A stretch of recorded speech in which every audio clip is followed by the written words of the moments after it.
Eu te repudio diante de Deus e destes homens, Cecília Cavalcante. O seu nome não passa de cinzas, e cinzas não se misturam ao ouro dos valentes. Essas palavras, proferidas com uma frieza que cortava mais que o vento minuano daquela noite em Petrópolis, ecoaram pelas paredes de pedra da Catedral de São Pedro de Alcântara. Cecília, envolta em um vestido de noiva que agora parecia uma mortalha branca, sentiu o chão desaparecer sob seus pés. Ela não estava apenas perdendo um noivo. Ela estava sendo executada socialmente, diante de toda a aristocracia imperial.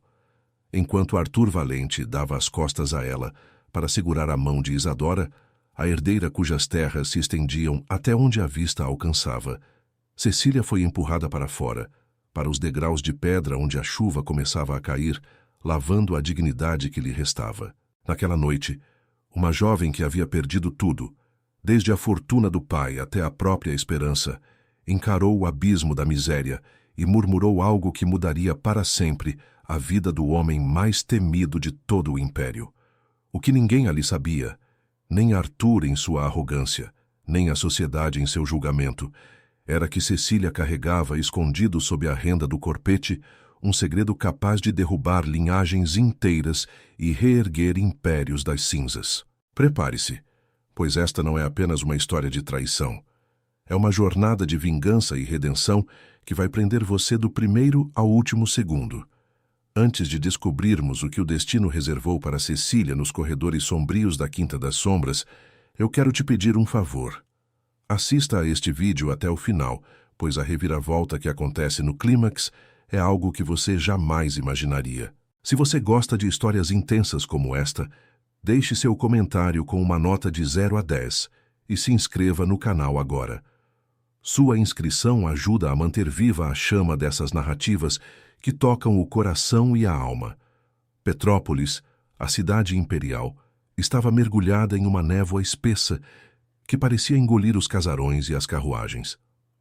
Para Cecília Cavalcante, aquela névoa era um reflexo de sua própria vida. Filha de um barão do café que, em um ato de desespero após a falência total, tirou a própria vida, ela se viu órfã de pai, de fortuna e de prestígio. O suicídio do pai havia sido o escândalo da temporada, e a sombra daquela tragédia a perseguia como um fantasma. Seu único ponto de luz era Arthur, o homem a quem ela entregara seu coração e suas promessas. Mas o amor de Arthur era uma moeda falsa, e ele acabara de trocá-la por uma fortuna maior. Sozinha nos degraus da igreja, sob a chuva que agora castigava sua pele, Cecília apertava contra o peito um relicário de prata desgastado. Era a única joia que os credores não haviam levado, um presente de sua falecida mãe. Dentro dele não havia apenas uma miniatura de retrato, mas uma pequena chave e um pedaço de papel dobrado com um selo que ela encontrara nos pertences secretos de seu pai. Era sua única arma, sua única chance de não terminar seus dias em um asilo de mendigos ou em um convento de portas trancadas. Do outro lado da praça, observando a cena através das cortinas de seda de uma carruagem negra como o ônix, estava Dom Sebastião de Alcântara, o Duque de Arraial. Se o nome de Cecília evocava pena, o de Sebastião evocava pavor. Conhecido como o Duque Temido, ele era um homem de silêncios profundos e uma cicatriz que atravessava o lado esquerdo de seu rosto, um lembrete físico de uma traição que quase destruiu sua família anos atrás. Sebastião vivia recluso na Quinta das Sombras, uma propriedade imensa onde o tempo parecia ter parado. Ele raramente era visto em bailes ou recepções. Sua vida era uma sucessão de obrigações políticas e a administração de terras que ele governava com mão de ferro.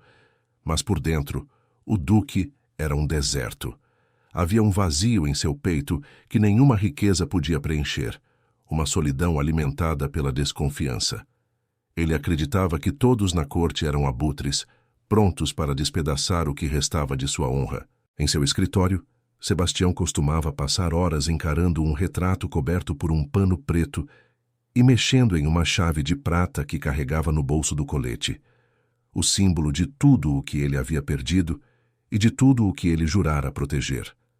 Mas naquela noite, algo na visão daquela mulher sendo descartada como lixo na porta da igreja o fez parar.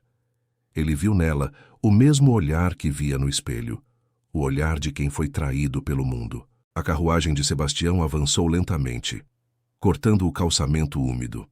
O som dos cascos dos cavalos contra a pedra era o único ruído em meio ao silêncio chocado da multidão que saía da igreja.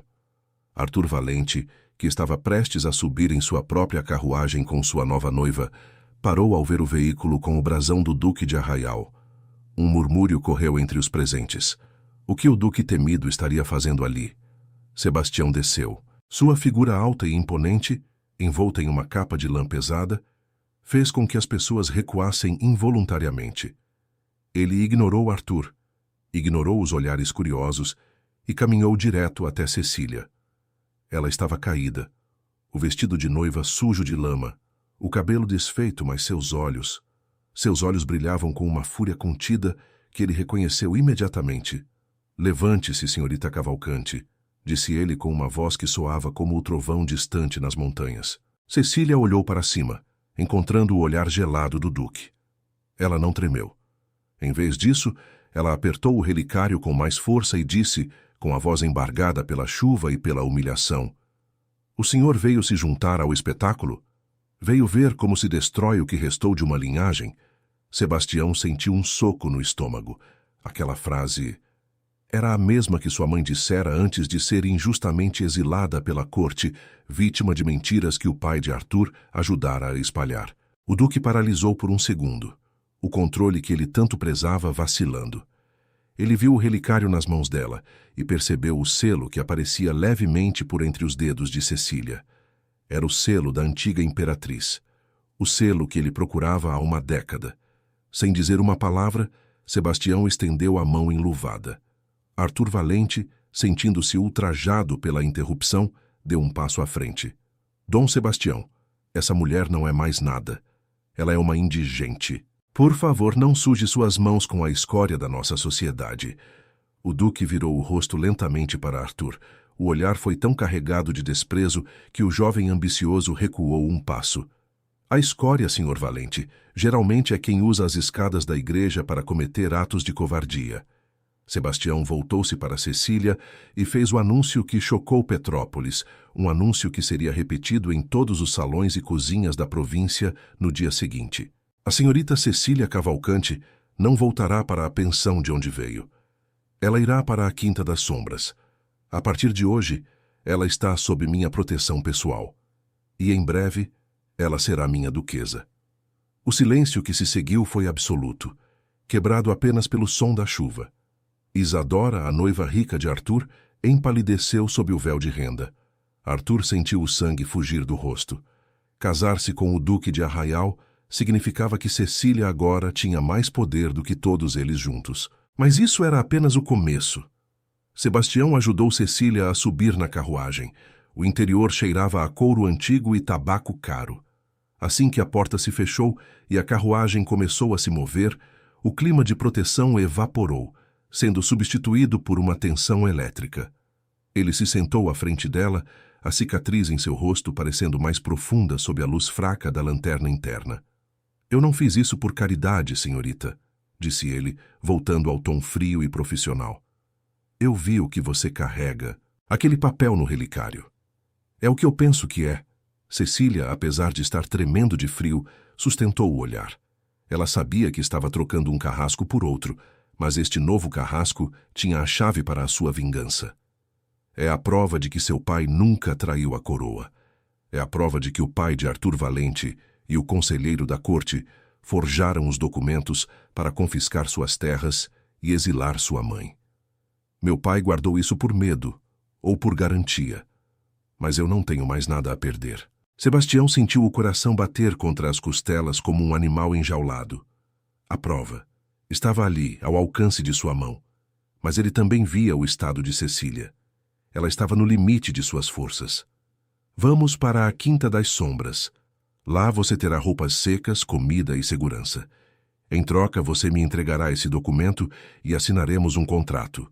Você terá o título de duquesa, terá seu nome limpo e a proteção do meu brasão. Mas não espere amor, senhorita. O amor é um luxo que pessoas como nós não podem pagar." "Eu não quero amor, Dom Sebastião", respondeu Cecília com uma firmeza que o surpreendeu. Eu quero justiça. Eu quero ver Arthur Valente cair da mesma forma que ele me empurrou naquela escada. O que ela revelou em seguida, no entanto, o deixou em choque. Ela não queria apenas a queda de Arthur. Ela sabia de algo muito mais sombrio, algo que envolvia uma dívida de sangue que o Duque nem imaginava que ainda estivesse ativa.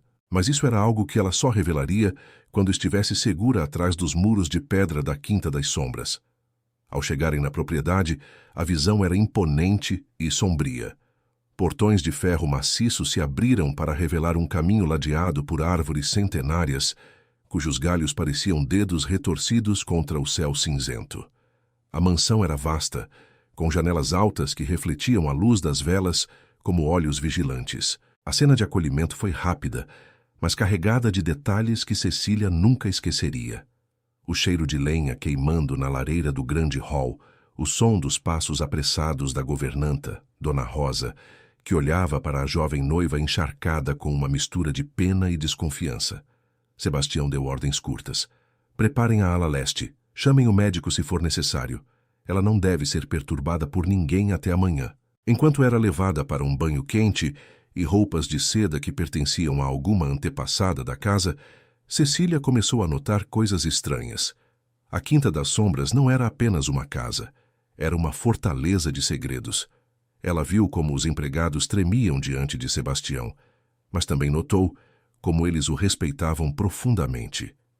Viu que, apesar da riqueza, a casa tinha um ar de luto, como se a alegria tivesse sido banida dali há muito tempo. Mas havia algo em Cecília que não combinava com a imagem de uma órfã falida. Enquanto Dona Rosa a ajudava, a jovem começou a fazer perguntas sobre a contabilidade da casa, sobre as colheitas das terras vizinhas e sobre os nomes dos juízes que frequentavam a região. Seus modos eram refinados demais. Seu conhecimento de política e leis era profundo demais para uma simples dama da sociedade. Onde a senhorita aprendeu essas coisas? Perguntou a governanta, surpresa. Quando você vive na sombra de uma falência iminente, você aprende a ler o que está escrito nas entrelinhas dos contratos, Dona Rosa. Respondeu Cecília, seus olhos fixos no fogo da lareira. Lá embaixo, em seu escritório, Sebastião segurava a chave de prata e olhava para a porta. Ele sabia que o que fizera naquela noite mudaria o curso da política imperial. Arthur Valente não aceitaria a perda tão facilmente.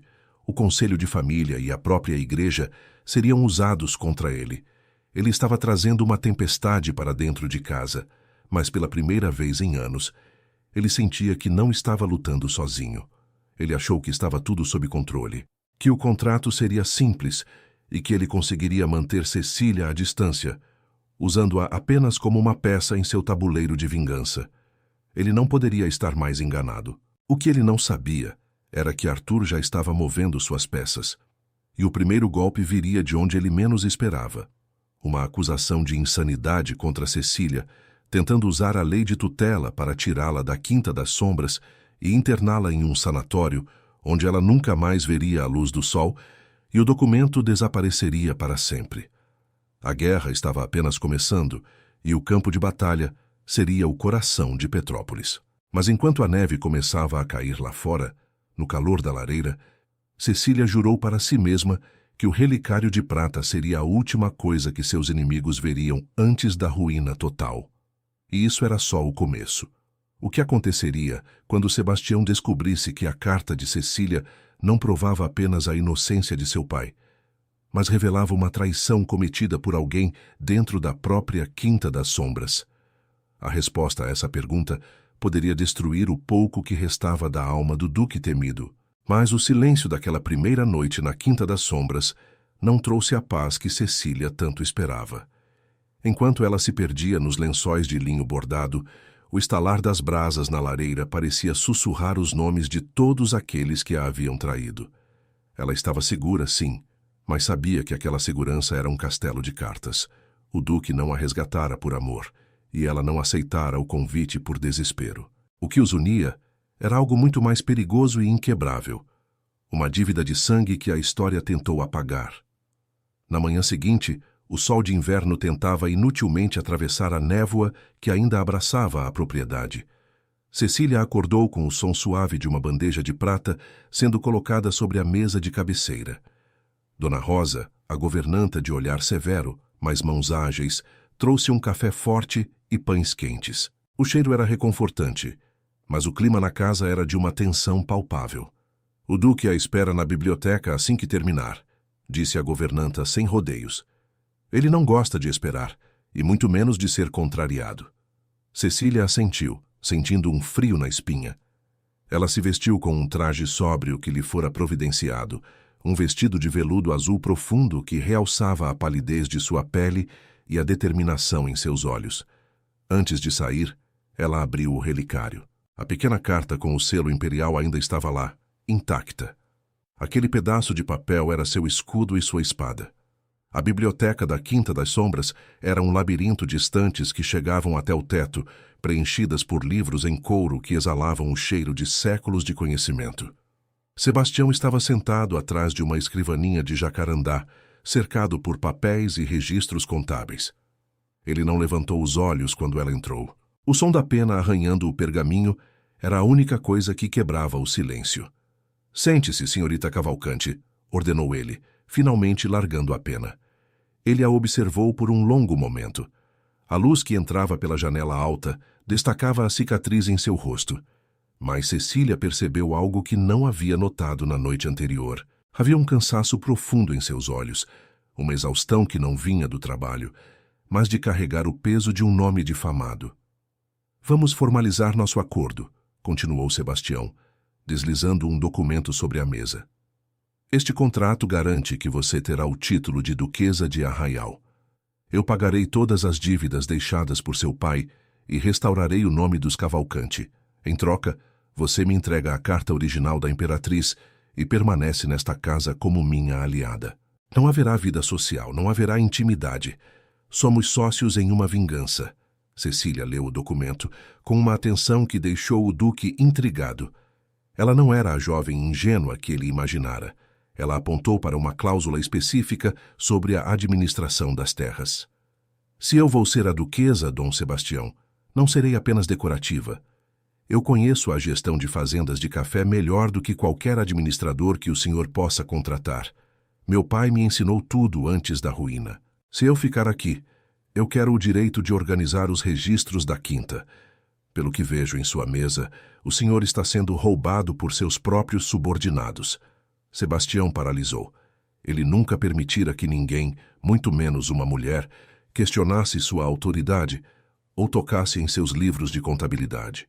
Mas havia algo na voz dela, uma mistura de competência e audácia, que o impediu de expulsá-la da sala. "E por que eu confiaria em você?" perguntou ele, a voz baixa e perigosa. "Porque eu tenho tanto ódio de quem nos traiu quanto o senhor", respondeu ela, aproximando-se da mesa. "E porque eu sei que Arthur Valente não vai parar até me ver destruída. Ele sabe que eu tenho a carta. Ele sabe que esse documento prova que o pai dele desviou fundos da coroa e culpou o seu pai para encobrir o crime. Se o senhor me proteger, eu entrego a cabeça dele em uma bandeja." Mas isso era apenas o começo de uma descoberta ainda mais perturbadora. Enquanto Cecília começava a se integrar à rotina da casa, Sebastião iniciou sua própria investigação. Ele convocou o velho Dr. Mendes, o advogado da família, que fora fiel ao seu pai até o último suspiro. Em uma conversa sussurrada na capela desativada da propriedade, o advogado revelou detalhes que fizeram o sangue do duque ferver. "Dom Sebastião, a carta que a jovem carrega é autêntica, eu não tenho dúvidas. Mas o senhor precisa saber. A traição contra o seu pai não foi orquestrada apenas por Arthur Valente e pelo conselheiro. Houve alguém de dentro, alguém que abriu os cofres da Quinta das Sombras naquela noite e entregou os registros originais para serem falsificados." Sebastião sentiu o chão tremer. Um traidor dentro de sua própria casa. Ele olhou para as sombras dos corredores, sentindo que cada quadro e cada estátua agora o vigiavam. E é aqui que muita gente desiste de confiar, mas ele não podia se dar ao luxo de fraquejar agora. Enquanto isso, na vila de Petrópolis, Arthur Valente estava fora de si. A notícia de que Cecília fora levada pelo Duque Temido espalhou-se como fogo em palha seca. Ele estava em seu gabinete, bebendo um conhaque caro, enquanto o pai de Isadora, o influente coronel Figueira, andava de um lado para o outro. Você foi um idiota, Arthur, esbravejou o coronel. Deixá-la viva já foi um erro, mas deixá-la nas mãos de Sebastião de Alcântara é uma sentença de morte para todos nós. Se aquela carta chegar ao conhecimento do imperador, seremos enforcados por alta traição. Arthur esmagou o copo de cristal na mão, sem sentir a dor dos cacos cortando sua pele. Ela não vai falar nada. Eu já preparei o próximo passo. Se o duque quer brincar de protetor, ele vai ter que enfrentar a lei. Eu entrei com um pedido formal de tutela e interdição. Vou alegar que Cecília enlouqueceu após o suicídio do pai. O juiz já está em meu bolso. Se ela for declarada insana, o casamento com o duque é anulado e ela será arrastada para o sanatório de São Bento ainda esta semana. O plano era diabólico. Uma vez no sanatório, Cecília perderia todos os direitos civis e Arthur poderia revirar a Quinta das Sombras em busca do documento. Ele usaria a igreja para validar seu argumento, alegando que uma mulher que foge para a casa de um homem recluso e marcado como Sebastião só pode ter perdido o juízo. Na Quinta das Sombras, o clima de estranheza aumentava. Cecília descobriu que Sebastião passava as noites em uma estufa de orquídeas raras nos fundos da propriedade. Era o único lugar onde o duque parecia humano. Em uma dessas noites, ela o seguiu silenciosamente. Através do vidro embaçado pela umidade, ela o viu cuidando de uma planta delicada com uma ternura que ele negava ao resto do mundo. Ela notou que ele falava baixinho com as flores, mencionando o nome de sua mãe. Cecília sentiu uma pontada de compaixão. Aquele homem não era o monstro que a cidade pintava. Ele era apenas um filho que nunca pôde enterrar a dor da injustiça. Ao perceber a presença dela, Sebastião se voltou rapidamente, ocultando a emoção sob sua máscara de frieza habitual.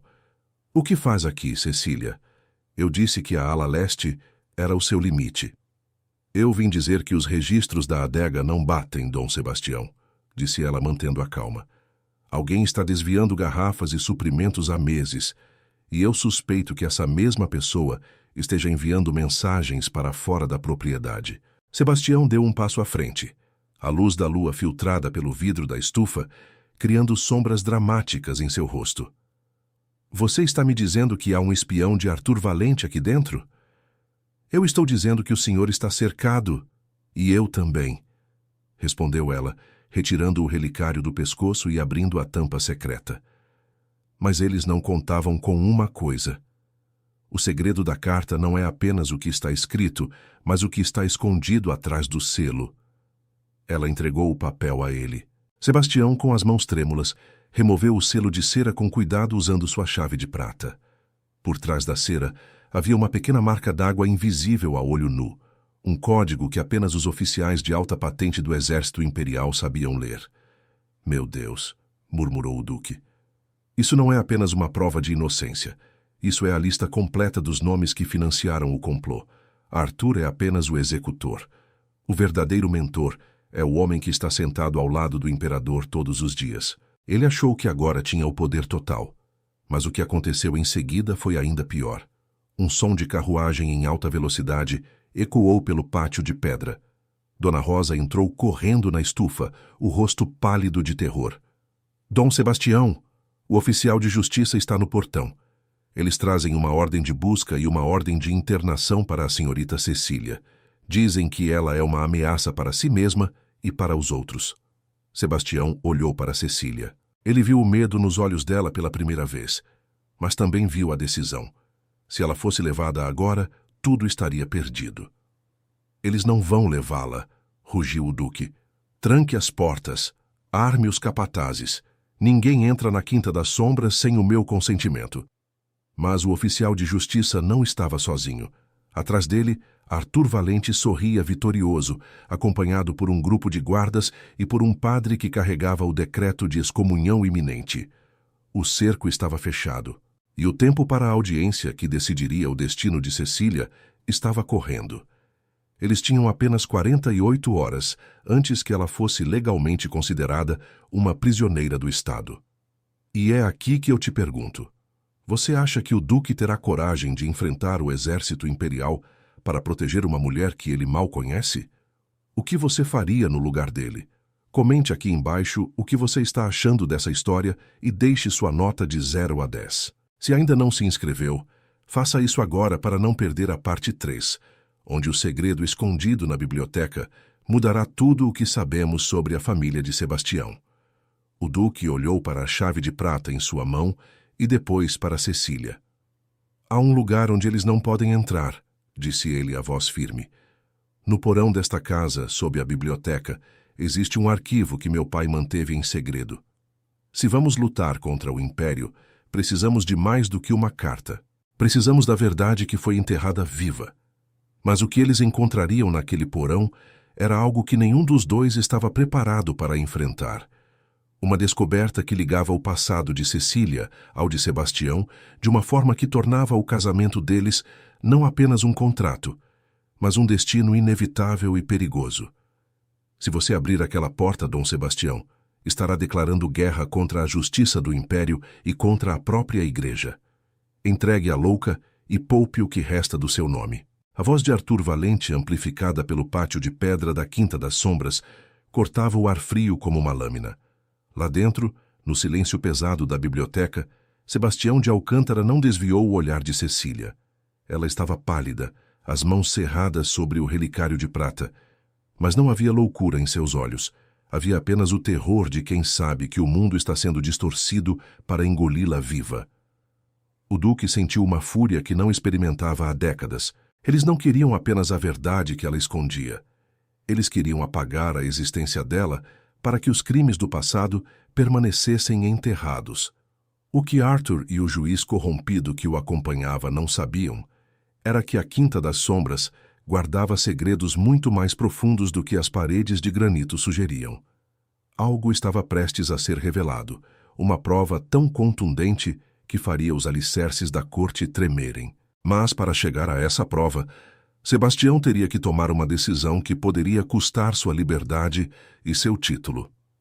Esta história está chegando a um ponto de não retorno, e eu garanto que você não vai querer perder o que acontece quando a porta secreta da biblioteca se abre. Mas antes de continuarmos nessa descida aos mistérios do Duque Temido, eu preciso saber: você está do lado da justiça ou da vingança? Deixe seu comentário com uma nota de 0 a 10 para a coragem de Cecília e se inscreva no canal. Sua presença aqui é o que nos permite contar essas histórias de superação e honra. Assista até o fim, pois o destino de Arthur Valente será mais cruel do que ele jamais imaginou.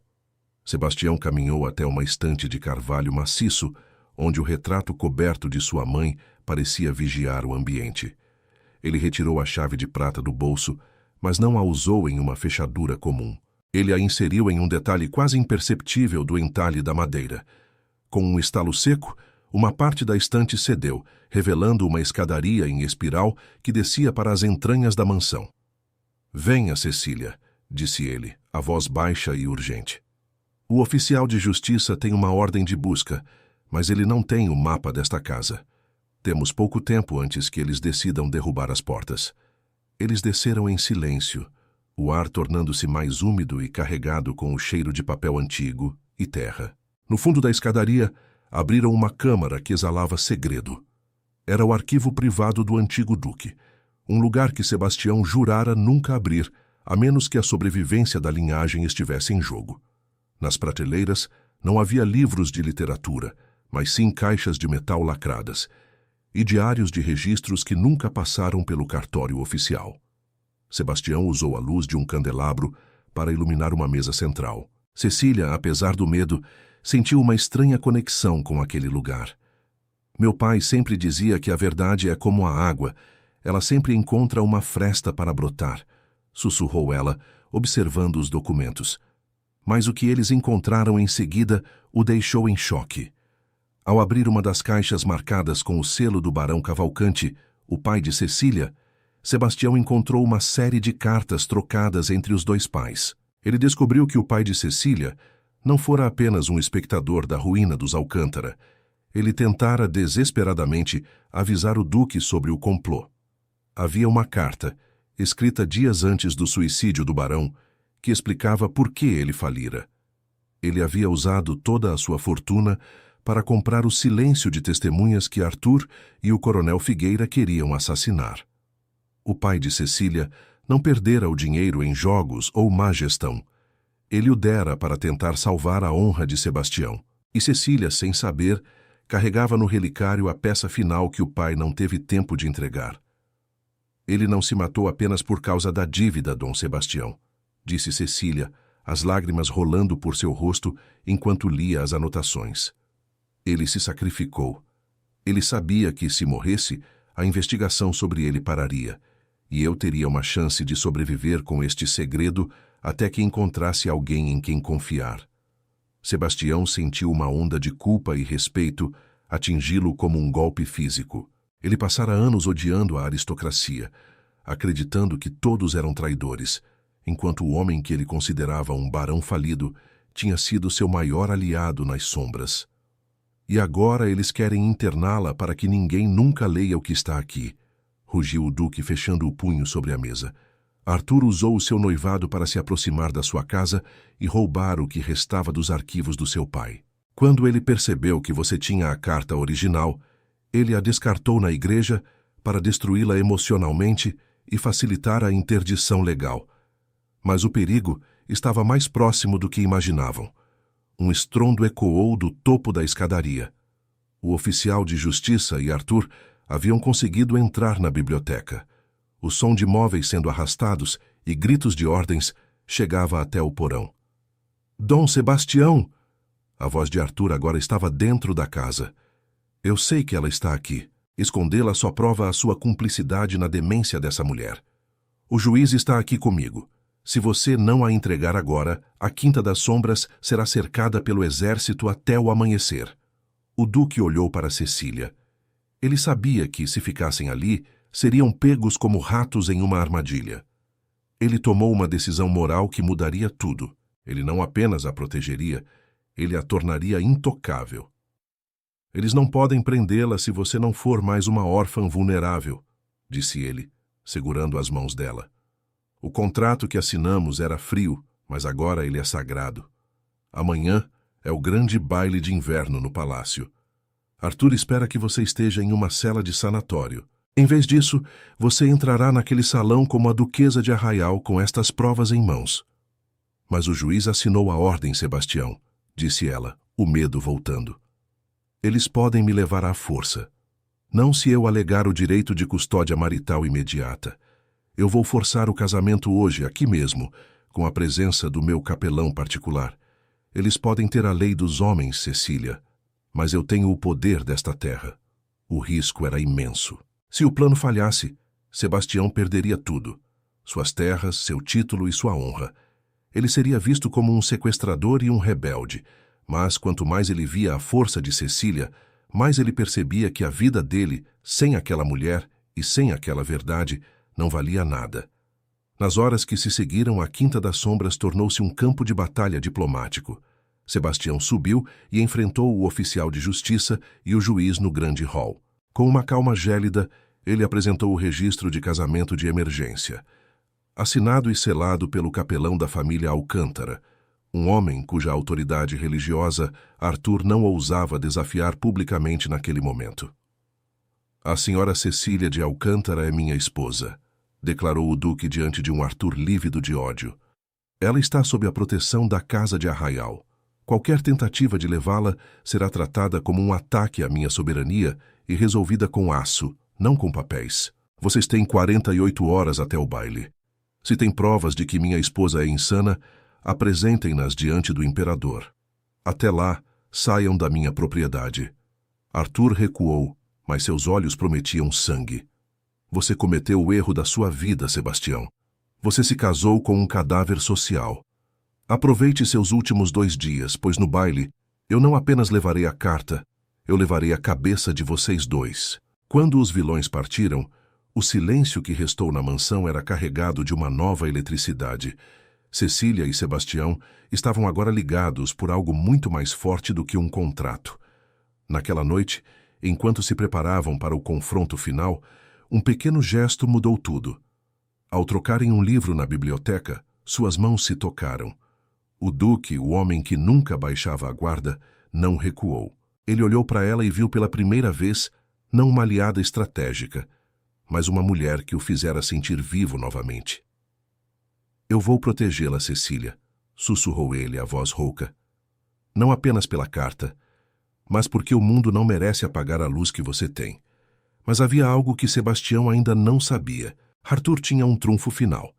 Ele descobrira o segredo sobre a mãe de Sebastião, o motivo real do seu exílio, e planejava usar isso para humilhar o duque publicamente no meio do baile, garantindo que ninguém acreditaria em nenhuma prova que eles apresentassem. O cenário estava montado para a maior queda ou a maior vitória da história de Petrópolis. E isso era só o começo. As 48 horas que antecederam o grande baile de inverno foram as mais longas na história da Quinta das Sombras.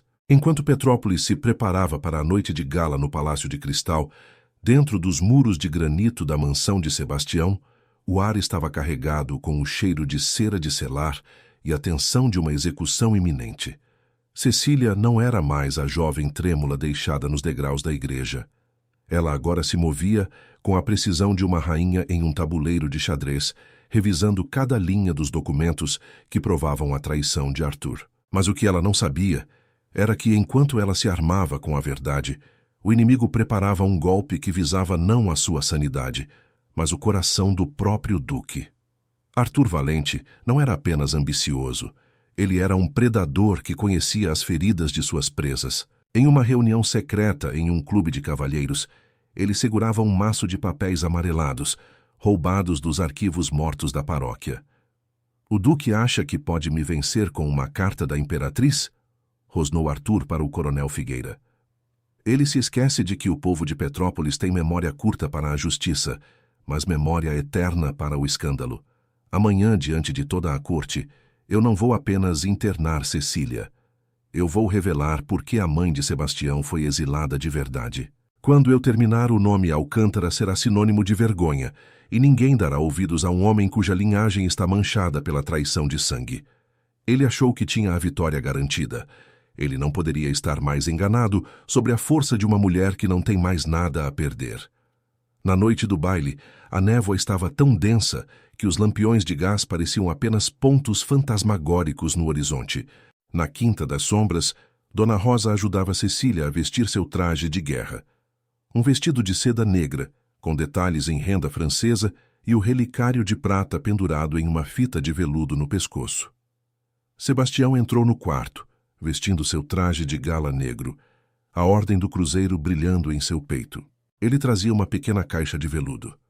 Isso pertenceu à minha mãe, disse ele, abrindo a caixa para revelar um conjunto de esmeraldas que pareciam conter o brilho de uma floresta inteira.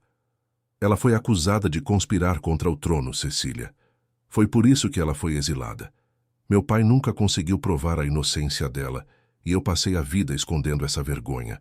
Se entrarmos naquele salão hoje, o passado dela será usado para nos destruir. Você tem certeza de que quer fazer isso? Cecília olhou para o próprio reflexo no espelho e depois para o duque. Ela tocou a cicatriz no rosto dele, um gesto de intimidade que o fez estremecer. Dom Sebastião, sua mãe não foi uma traidora. Ela foi a primeira vítima do sistema, que agora tenta me calar. Nós não vamos apenas limpar o meu nome. Vamos trazer o nome dela de volta para a luz. E é aqui que muita gente desistiria por medo da humilhação pública. Mas eles não podiam. A carruagem negra do Duque de Arraial parou diante do Palácio de Cristal, sob o olhar atento de centenas de curiosos. Quando a porta se abriu e Sebastião desceu, oferecendo a mão para a duquesa temida, o silêncio caiu sobre a multidão. Arthur Valente, que estava no topo da escadaria com Isadora, sentiu o estômago revirar. Cecília estava radiante, com uma altivez que desafiava qualquer diagnóstico de insanidade. Olhem para ela, sussurrou uma condessa na multidão. Parece que a miséria lhe fez bem. Ou será que o duque é o monstro que dizem? Ao entrarem no salão, a música parou por um breve segundo. O brilho dos candelabros de cristal refletia nas joias da aristocracia, mas o brilho mais perigoso estava nos olhos de Sebastião. Ele caminhou direto para o centro do salão, onde o imperador observava a cena com uma curiosidade neutra. Arthur não esperou. Ele deu um passo à frente, segurando o decreto do juiz. Majestade! A voz de Arthur ecoou, cheia de uma autoridade fingida. Peço perdão pela interrupção, mas como noivo anterior de Cecília Cavalcante, é meu dever informar que esta mulher não está em pleno uso de suas faculdades mentais. Ela foi coagida por Dom Sebastião, um homem cujo histórico familiar de traição é bem conhecido por todos nesta sala. Eu exijo que a ordem de tutela seja cumprida imediatamente. O burburinho no salão foi ensurdecedor. Isadora sorria com escárnio, acreditando que a queda de Cecília seria o seu maior presente de casamento. O juiz, posicionado estrategicamente ao lado de Arthur, fez sinal para que os guardas se aproximassem. Mas Sebastião não recuou. Ele deu um passo à frente de Cecília, sua presença imponente silenciando os sussurros. O senhor fala de traição, senhor Valente? Fala de linhagens manchadas? O duque retirou da capa um documento com o selo real quebrado, o mesmo que Cecília protegera com a vida. Pois eu tenho aqui algo que o senhor esqueceu que existia. Não é apenas a carta da imperatriz.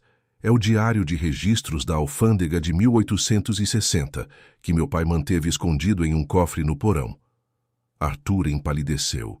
O diário da alfândega? Aquele documento deveria ter sido queimado há 20 anos. Isso é falso, gritou Arthur, perdendo a compostura. Ela é louca e você é um conspirador. Se ela é louca, senhor. Valente, então a loucura dela é extremamente organizada, disse Cecília, dando um passo à frente e entregando um segundo maço de papéis ao secretário do imperador.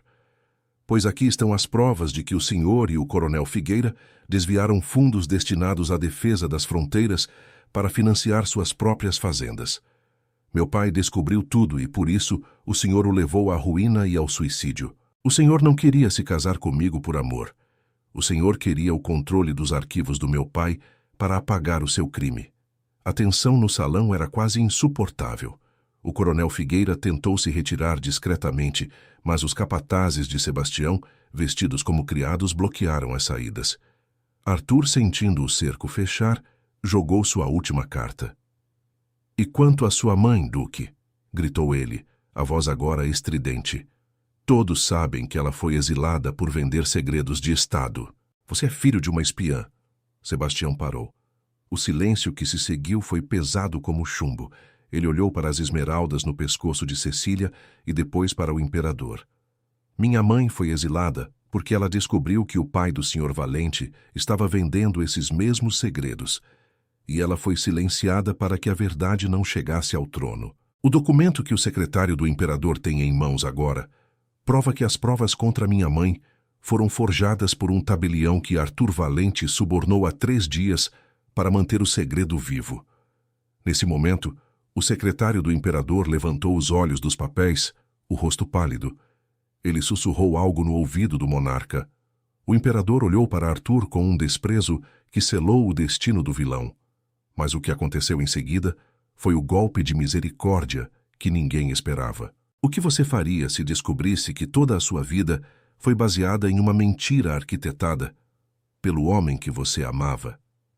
Isadora, ao perceber que a fortuna e o nome de Arthur estavam desmoronando, tomou uma decisão que chocou a todos. Comente aqui embaixo. Você acha que Isadora deve pagar junto com Arthur?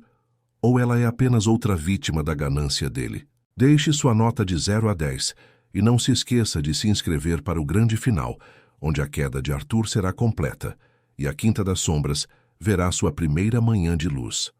O imperador fez um sinal seco com a mão. Guardas, ordenou ele, sua voz cortando o salão como um decreto divino. Prendam o senhor Arthur Valente e o coronel Figueira por alta traição e fraude contra a coroa, e quanto ao juiz, ele será investigado pelo Conselho Superior amanhã ao amanhecer. Arthur tentou lutar, tentou gritar que era tudo um complô, mas foi arrastado para fora do Palácio de Cristal, sob os olhares de nojo daqueles que, minutos antes, o bajulavam. Isadora, em um ato de frieza absoluta, retirou o anel de noivado de Arthur e o deixou cair no chão de mármore, virando as costas para o homem que agora era um pária. Cecília sentiu o peso do mundo sair de seus ombros. Ela olhou para Sebastião e viu que a cicatriz em seu rosto não parecia mais uma marca de vergonha, mas uma medalha de sobrevivência. Mas a justiça ainda não estava completa. Havia uma última restauração a ser feita, uma que mudaria para sempre o significado da Quinta das Sombras.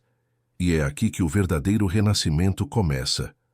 A queda de Arthur Valente foi o golpe final que Petrópolis precisava para despertar de sua hipocrisia. Enquanto ele e o coronel Figueira eram conduzidos às masmorras imperiais para aguardar o julgamento por alta traição, a Quinta das Sombras passava por uma transformação profunda. Onde antes reinava o silêncio e o luto, agora havia luz. Sebastião usou sua influência para garantir que cada hectare de terra roubado da família Cavalcante fosse devolvido a Cecília. Mais do que bens materiais, ele devolveu a ela o direito de caminhar de cabeça erguida. A restauração não foi apenas legal, mas emocional. Sebastião finalmente retirou o pano preto que cobria o retrato de sua mãe no escritório. Com o nome dela limpo pela justiça imperial, o duque deixou de usar o seu poder como uma armadura de isolamento e passou a usá-lo como um escudo para os desamparados da província. Cecília, por sua vez, provou ser a mente mais brilhante da Casa de Arraial, administrando as propriedades com uma justiça que o império raramente via. Meses depois, em uma noite de luar sereno, os dois se encontraram na estufa de orquídeas raras. Cecília segurava o relicário de prata, mas não o apertava mais contra o peito por medo. Ela o colocou delicadamente em uma caixa de veludo, ao lado da chave de prata de Sebastião. O passado finalmente descansou, Sebastião, disse ela, olhando para o homem que agora era seu porto seguro. Descobri que a nobreza não está no título que o imperador nos dá, mas na força que temos para não deixar que o mundo nos destrua. Sebastião segurou a mão dela, o toque agora carregado de uma ternura que não precisava de contratos. Você me salvou das minhas próprias sombras, Cecília. E isso é o maior tesouro que esta casa já abrigou. A lição que fica desta jornada é que a verdade pode ser enterrada, mas ela nunca morre. E o amor, quando nasce da lealdade e da justiça, é a única força capaz de transformar um monstro em um herói.